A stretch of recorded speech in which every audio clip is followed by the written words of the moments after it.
What's on, ladies and gentlemen? My name's Ross, I like games, and today, it's time to talk about how Nami's good now. You see, there was a big One Piece tournament with OP-03 Legal in Thailand, with 256 players, and there was a top 4 finish for Nami. I mean, look, obviously it was won by Edward Newgate. We know the deal at this point, right? I'm sorry, in the OP-03 meta, until somebody proves otherwise, Edward Newgate is the best deck in the format. And that's not kind of it's dominating. Like I told you the other day, it's absolutely dominating. I'm not here to tell you Edward Newgate's not the best deck in the format.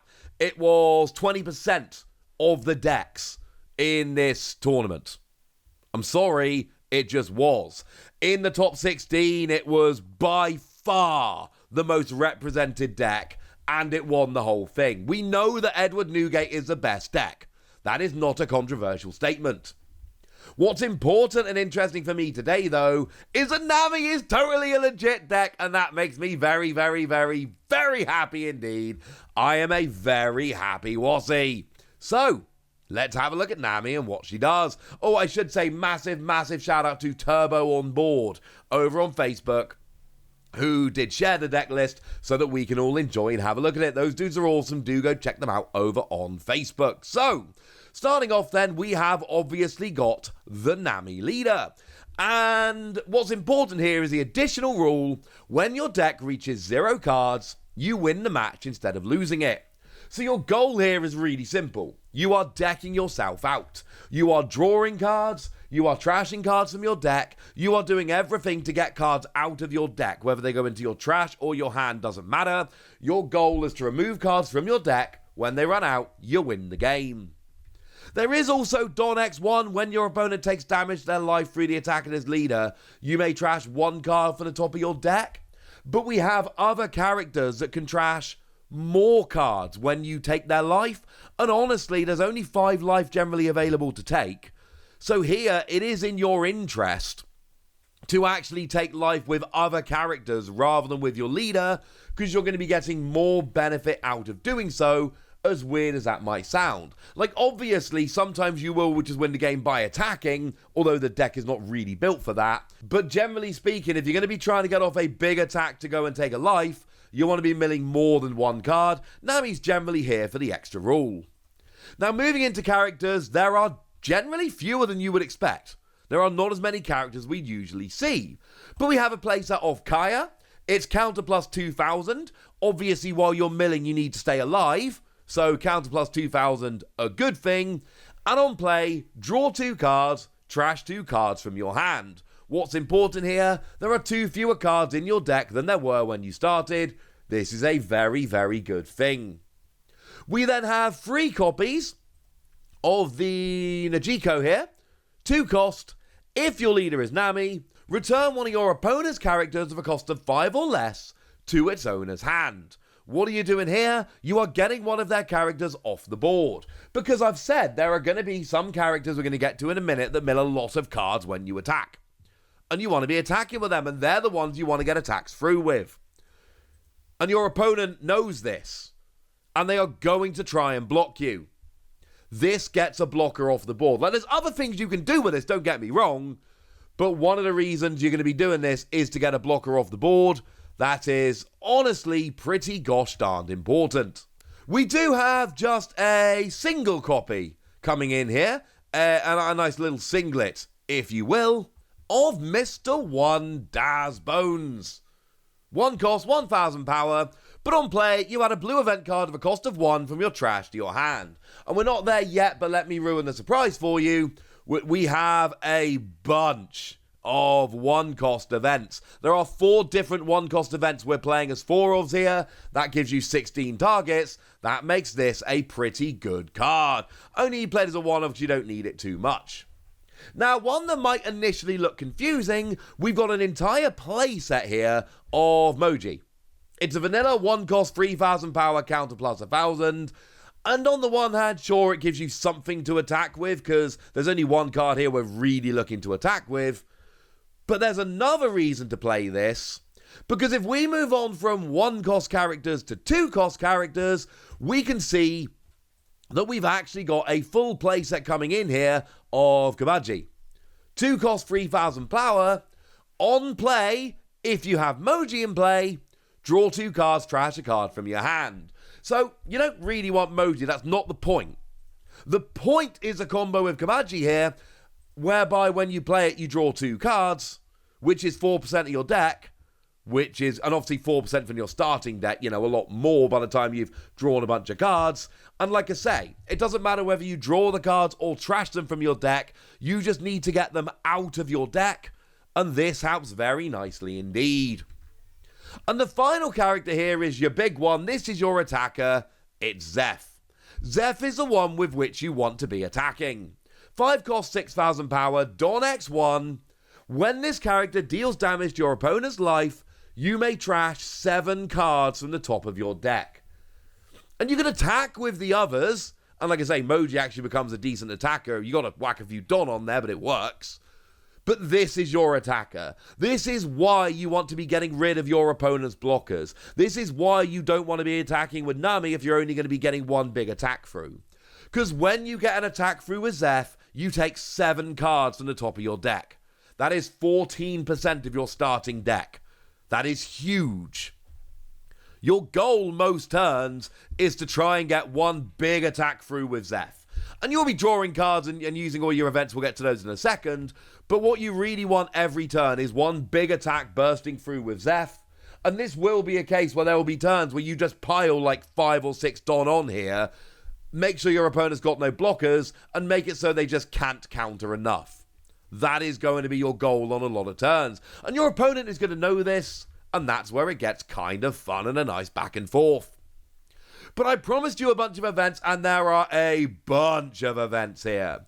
So we've got a playset of Desert Spada, 1 cost, and as a counter, your leader or one of your characters gains plus 2,000 power. Then look at the top 3 cards of your deck and return them to the top or bottom of your deck in any order. Means you're going to be more likely to draw into what you want, which is good, but it's also a bit of countering because, like I say, you need to be milling yourself and not giving up too much life while you do so. But the triggers for these are important. Trigger, draw 2 cards, trash 1 from your hand. With so many event cards in your deck, a lot of them are going to end up in your life. And essentially, pretty much all of these have really good triggers, which get you closer to decking out, which is what you want to do. This is a good thing. We've got a playset of Impel Down All-Stars, 1 cost card. You may trash 2 cards from your hand. If your leader has the Impel Down type, draw up to 2 cards. Now, you don't. Nami is East Blue. It's the only type Nami has. So all this really does is trash 2 cards from your hand, which is not necessarily that amazing because generally you want to trash from your deck. But as a trigger, you draw 2 cards. This is one of those ones where the trigger is way more important. We've got ourselves a playset of Usopp's Rubber Band of Doom. Again, a 1 cost event card. And as a counter, up to one of your leader or characters gains 2,000 power. That's good, again, for just protecting your life and stopping attacks. Then you may trash the top card of your deck. It's only 1, but it's a nice bonus. As a trigger, draw 1 card and trash the top card of your deck. That's a good thing, ladies and gentlemen. That's a good thing. Because that gets 2 cards out of your deck. That's 4% of your deck. That is exactly what you want to do. And there's a real theme here. We're countering to stop attacks. And we're drawing / discarding cards. Often with the trigger. Now, we also have the 1 cost Gum Gum Giant Gavel. As a counter, you may trash 1 card from your hand. Up to one of your leader gains 4,000 power during this battle. And then you may trash the top 2 cards of your deck. And look, in this particular deck, for 1 cost, the value you're getting here is nuts. You're gaining 4,000 power, which means that attack that's coming is very unlikely to go through. Then you're trashing the top 2 cards of your deck. That is awesome. As a trigger, you return up to 1 character of a cost of 4 or less to its owner's hand. That could be one of yours to reuse a skill, or it could be, for instance, getting rid of one of your opponent's blockers. Either way, that's a very, very good thing indeed. Now, we then have to move up to Shock Horror 2 cost cards, because we've got Overheat. As a counter, your leader or one of your characters gains 4,000 power. Then return an active character of a cost of 3 or less to the owner's hand. So again, you're starting to see this getting a bit repetitive, but in a good way, because what we've got here is enough extra power, plus 4,000 is great, that attack that's coming probably isn't going through. Then you're returning an active character, which could be one of yours to use a skill, or something like one of your opponent's blockers. Either way, you're good. As a trigger, you return a character of a cost of 4 or less to the owner's hand. So, kind of like the main one here, that's alright. It's not the best trigger in this deck, I'll be honest with you, but it's still a trigger which is going to help you out a lot as you go through the game. Now, Love Beam is actually from the first lot of starter decks. It's got a counter that your leader or up to one of your characters gains 4,000 power. Yay. Then draw a card if you have 3 or fewer cards in your hand. So the whole trashing cards we saw in the earlier event card could be relevant here, but mostly this again is just a good counter.